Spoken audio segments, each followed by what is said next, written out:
Part 2 current electricity का video बना रहे हैं। इसके पहले इस टोटल टॉपिक से रिलेटेड फार्मूला थ्योरी प्रूफ कर चुके हैं, तो इसमें उसका एप्लीकेशन है। तो फर्स्ट है effect of temperature on resistance, resistivity and conductivity for a metallic conductor. इसमें सेमी कंडक्टर और इंसुलेटर का भी डिस्कस कर लेंगे, ऑब्जेक्टिव है। Second, a uniform wire of resistance 100 ohm is melted and recast a wire of length double that of the original. What would be the resistance of the wire? Length को double कर दिए तो resistance पर क्या effect पड़ेगा? Volume remains constant. इसमें volume constant है। Question number 3 इसी के जैसा है, लेकिन उसमें एरिया दिया हुआ है कि एरिया को डबल कर दिए but volume remains constant. What is the resistance of the wire? Question number 4, a resistor of 24 ohm resistance is bent in the form of a circle as shown in figure. What is the effective resistance between points A and B? इस तरह का question हम लोग और भी देखेंगे, एक करके आप लोग सोल्व करोगे। 4 क्वेश्चन लिखे हैं, उसका आंसर करने के पहले 1 मार्क का इंपोर्टेंट एक क्वेश्चन लिखे हैं कि allow like manganin, eureka and constant are use for making a standard resistance coils. क्यों, किस कारण से? Due to following facts. तो 1 में कोई 2 में से एक आपको लिखना पड़ेगा, बोर्ड में बहुत बार आ चुका है। तो लिखेंगे due to high value of resistivity and small value of temperature coefficient. अब हम लोग इसका फार्मूला, टेम्परेचर कोफिशिएंट का फार्मूला इसमें लिखने जा रहे हैं। Effect of temperature on resistance, resistance पर टेम्परेचर का क्या इफेक्ट होता है? तो जैसा कि फार्मूला बता चुके हैं इसके पहले वाला पार्ट 1 में कि R इजकल टू फार्मूला होता है ml ANE² tau, relaxation time. तो पहले भी बताए हैं, फिर बता रहे हैं। If temperature increases, if temperature increases then, ये टेम्परेचर कोफिशिएंट, इसी का नाम है temperature coefficient. Then temperature coefficient decreases, temperature coefficient decrease होता है। तो बताओ टेम्परेचर कोफिशिएंट डिक्रीज होगा तो are inversely proportional to relaxation time. This is called relaxation time. ओह, फिर से जरा सा देख लोगे। This is called relaxation time. Temperature increases then this is called relaxation time. Relaxation time temperature coefficient का सिंबल अल्फा से लेंगे, जो आगे डिस्कस करेंगे। तो टेम्परेचर कोफिशिएंट क्या होता है? डिक्रीज होता है। तो resistance of the conductor increases, resistance of the conductor increases, resistance बढ़ता है। ठीक, इसी के जैसा रेजिस्टिविटी पर क्या इफेक्ट पड़ेगा? तो ध्यान रखना, रेजिस्टेंस कंडक्टर का बढ़ता है लेकिन सेमी कंडक्टर का डिक्रीज होता है। तो रेजिस्टेंस बढ़ेगा टेम्परेचर बढ़ने से। ठीक इसी के जैसा रेजिस्टिविटी पर क्या इफेक्ट पड़ेगा इसका? 1 मार्क्स में रेजिस्टिविटी का सिंबल रो लेते हैं। तो रो इजकल टू फार्मूला पहले बता चुके हैं। R equal to rho into L by A, ये भी बता चुके हैं, आगे बता रहे हैं। R equal to ml by ANE² tau, ये सब फार्मूला इसके पहले वाला पार्ट में बता चुके हैं। तो रेजिस्टिविटी इजकल टू क्या होगा? तो ये आसान है, एल बाई ए को इक्वेट कर दिए तो इसका फार्मूला प्रूफ कर चुके हैं NE² टाउ। तो अभी बताए कि टेम्परेचर बढ़ने से relaxation time that is tau, tau का नाम क्या है, relaxation time. Relaxation time temperature बढ़ने से डिक्रीज होता है। It means relaxation time inversely proportional है टेम्परेचर का। टेम्परेचर बढ़ेगा तो रिलैक्सेशन टाइम घटेगा। So resistivity increases, resistivity increases of the conductor, of metallic conductor, simply conductor. Resistivity increases of conductor with increase in temperature. अब इसका उल्टा जानते हो कंडक्टिविटी क्या होता है, तो कंडक्टिविटी सिग्मा इजकल टू 1/ρ होता है। तो रो का इनवर्सली प्रोपोर्शनल होता है। तो बताओ रो इंक्रीज होगा तो कंडक्टिविटी डिक्रीज होगा, कंडक्टिविटी डिक्रीज होगा 1 टेम्परेचर का, कंडक्टिविटी डिक्रीजेज। इसका ग्राफ भी आप बना सकते हो, टेम्परेचर एंड कंडक्टिविटी के बाद इनवर्सली प्रोपोर्शनल। टेम्परेचर बढ़ेगा तो कंडक्टिविटी घटेगा, डिक्रीज होगा। अब बताओ कि हम इस पे न्यूमेरिकल्स रेजिस्टेंस का इफेक्ट ऑफ टेम्परेचर में टेम्परेचर कोफिशिएंट का चर्चा होता है। तो R इजकल टू फॉर्मूला होता है RT equal to R0 × 1 plus alpha t, where RT क्या है, resistance at T degree centigrade, resistance at 0 degree centigrade and alpha temperature coefficient है, जिसका अभी अभी चर्चा कर रहे थे कि टेम्परेचर कोफिशिएंट कम होता है मैग्नीन का, इसीलिए हम लोग यूज करते हैं रेजिस्टेंस में। अब इसका थोड़ा न्यूमेरिकल्स बनाने के लिए फार्मूला देख लो। तो RT/R0 कर देना तो 1 प्लस अल्फा टी होगा and alpha t equal to ऐसे भी लिख सकते हो RT/R0 -1, एलसीएम ले लिए तो R0 हो गया RT - R0। So T equal to RT -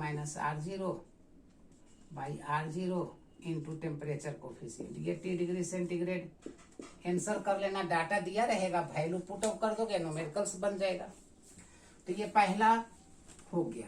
अब सेकेंड क्वेश्चन हम लोग बना रहे हैं जिसमें था कि टेम्परेचर, जिसमें रेजिस्टेंस दिया हुआ था। तो हम लोग सेकेंड न्यूमेरिकल्स बनाते हैं। क्या न्यूमेरिकल्स में था, गिवन डेट था कि रेजिस्टेंस इजकल टू 100 ओम है। अब लेंथ को डबल कर दिए, लेंथ को डबल कर दिए, लेकिन वॉल्यूम कांस्टेंट है, बट वॉल्यूम इज कांस्टेंट। तो ये वॉल्यूम तो कांस्टेंट है, लेंथ को आप डबल किए हो, इसका मतलब एरिया आधा होगा। लेकिन थोड़ा फार्मूला एक्सप्लेन कर देना, डायरेक्ट भी बना सकते हो, लेकिन 2 मार्क्स के लिए फार्मूला लिखना। तो हम लोग फार्मूला लिख रहे हैं। क्या होता है फार्मूला बताए हैं, R equal to rho into L/A। तो बताओ सिंस वॉल्यूम इज कांस्टेंट, तो वॉल्यूम कांस्टेंट का मतलब वॉल्यूम इज इक्वल टू तो AL होता है, या भुला जाओगे तो πr² L होता है, πr² को AL कहते हो। तो इसमें वॉल्यूम कांस्टेंट है और L को चेंज कर रहे हो, तो A को हटा देते हैं, बस हो गया A equal to volume by L। तो इसमें पुटअप कर देना R equal to rho L, A के जगह पर वॉल्यूम बाई L, तो ये हो गया rho by volume L²। So R proportional to L²। Rho और भी तो कांस्टेंट है, रो रेजिस्टिविटी भी, वॉल्यूम रिमेन्स कांस्टेंट है। तो लेंथ को चेंज करने से रेजिस्टिविटी पर no effect, therefore R dash directly proportional हो जाएगा L डैश का स्क्वायर। अब क्या करेंगे, फार्मूला निकाल लेंगे, फार्मूला निकाल के वैल्यू पुटअप करेंगे, आंसर होगा 2 टाइम्स था लेंथ, 3 टाइम्स रहेगा, 4 टाइम्स रहेगा, तो इसी से बना लोगे। तो R dash by R proportional constant cancel हो जाएगा, R डैश के जगह पर L डैश है, R के जगह पर L है, प्रोपोर्शनल कांस्टेंट कैंसिल हो गया। बताओ 2 टाइम्स बढ़ गया, 3 टाइम्स रहता, 4 टाइम्स रहता, इसलिए L dash is equal to general n into L. N के जगह पर यहाँ 2 टाइम्स है, एन के जगह पर 3 टाइम्स रहेगा, 3 कर देना। So R dash is equal to L dash N L का whole square by L square into R. Value put up कर दिए, आंसर क्या हो जाएगा, N square L square cut गया, ये फार्मूला हो गया। ऑब्जेक्टिव बनाने के लिए इसी का यूज कर लेना, और 2 मार्क्स में आएगा तो प्रूफ कर देना। Therefore R dash is equal to 2 times n is equal to 2 है, तो 2 का स्क्वायर इंटू आर के जगह पर 100 है, सो 400 ओम आंसर हो गया। ठीक इसका तीसरा इसी के जैसा है, रेजिस्टेंस कितना दिया हुआ है 16 ओम। एरिया को तुम चेंज कर रहे हो, एरिया को हाफ कर दो, 2 टाइम्स कर दो, मान लेते हैं एरिया को डबल कर दिए, लेकिन वॉल्यूम तो कांस्टेंट है। तो सेम मेथड से आपको बनाना है, कोई अलग नहीं है, वही क्वेश्चन है, वही आंसर है। बताओ क्या करोगे, तो सबसे पहले R equal to rho into L by A लिख देना। अब सिंस वॉल्यूम इजकल टू अभी अभी लिखे थे एल, तो एरिया दिया हुआ है तो एल को हटा दो, तो वॉल्यूम बाई ए हो गया। पुटअप कर देते हैं एल के जगह पर, so R equal to rho into L, L यहाँ पर एल के जगह पर है वॉल्यूम बाई ए, यहाँ ए पहले से, so R proportional to 1 by A square. बेटा तो आर डैश क्या होगा, 1 बाई ए डैश का स्क्वायर हो जाएगा। दोनों को डिवाइड कर दो, R dash by R, proportional constant हट गया, आर डैश ऊपर में तो ए डैश नीचे में, तो ए डैश नीचे कर दिया, इनवर्सली प्रोपोर्शन है, आर इनवर्सली ए का है तो आर नीचे तो ए ऊपर चल गया। यहाँ पर भी 2 टाइम्स 3 टाइम्स हाफ रहेगा, तो जनरल ऐसे कर लेना, A dash equal to N A, मान लेते एन के जगह पर 2 टाइम्स, एन के जगह पर 3 टाइम्स, एन के जगह पर हाफ कर देंगे, तो एन के जगह पर वैल्यू पुटअप करेंगे। So R dash by R equal to A square by A dash means N square A square, cut गया ए स्क्वायर, जो बचा वैल्यू पुटअप कर देंगे, आंसर आ जाएगा। सिर्फ वैल्यू पुटअप कर दो, क्या बच गया, R dash by R equal to 1 by n square, so R dash equal to 1 by n square into R, ये एक फार्मूला बना लेना। तब आंसर क्या हो गया, आंसर तुम्हारा हो गया R dash equal to 1 by 2 square, और रेजिस्टेंस 16 ओम था, आर का वैल्यू 16, तो 2 2 जा 4, 4 4 जा 16, तो 4 ओम आंसर हो गया। ठीक, मान लेते हैं रेडियस रहता तो क्या करते थे, यहां तक ही रहता, जरा सा हम अलग से कर देते हैं। रेडियस चेंज होने से, effect of radius, effect of radius on resistance,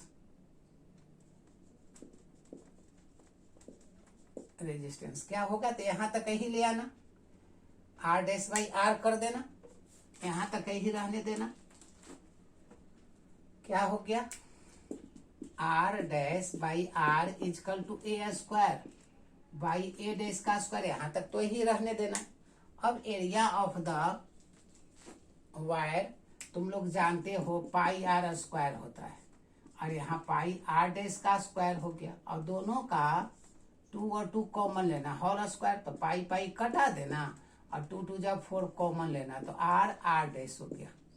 बताओ R dash equal to cross multiplication, R को उधर कर दिए, आर डैश इजकल टू जितना रहे, मान लेते डबल रहेगा तो एन आर कर देना, ट्रिपल रहेगा 3 कर देना, तो आर बाई एन आर का होल 4 कैसे लिए, 2 2 कॉमन ले लिए, तो 2 2 जब 4 हो गया पावर, आर कट गया, तो आर बाई एन 4, रेडियस का इफेक्ट यही कर देना, यही वैल्यू पुटअप कर देना।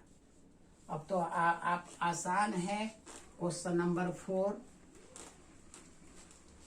क्वेश्चन नंबर 4 में रेजिस्टेंस निकालना, इक्विवेलेंट रेजिस्टेंस। क्वेश्चन क्या है, ये एक कंडक्टर है, जिसको bent in the form of circle, ये सर्कल सेंटर दिया हुआ है, ये एंगल दिया हुआ है, टोटल रेजिस्टेंस कुछ भी, जैसे मान लेते हैं 24 ओम है टोटल तार का, तो इफेक्टिव रेजिस्टेंस क्या होगा, यहां से करंट दे देंगे, यहां से निकल जाएगा बी से, तो ए से गया बी का, तो दो पार्ट हो गया।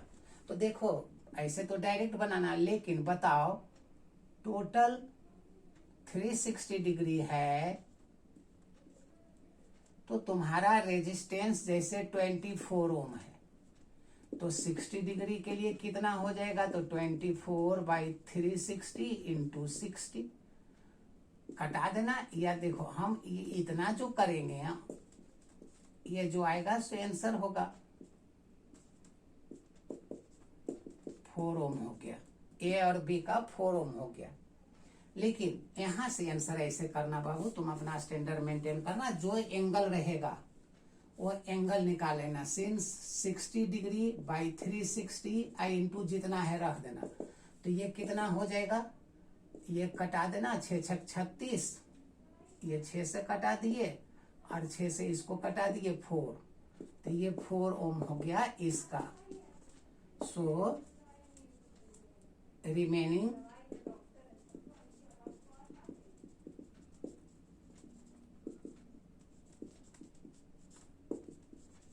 20 ओम हो गया, रिमेनिंग रेजिस्टेंस 20 ओम हो गया। सो ये 20 ओम हो गया। तो पैरेलल का फॉर्मूला इफेक्टिव या नेट रेजिस्टेंस, इक्विवेलेंट रेजिस्टेंस कितना हो जाएगा, इक्विवेलेंट रेजिस्टेंस हो जाएगा, पैरेलल का फॉर्मूला जानते हो, पैरेलल में आपस में है, तो 1/RP equal to 1/R1 plus 1/R2। Value put up कर देंगे, जो आएगा सो आंसर आएगा, जो आएगा सो आंसर होगा।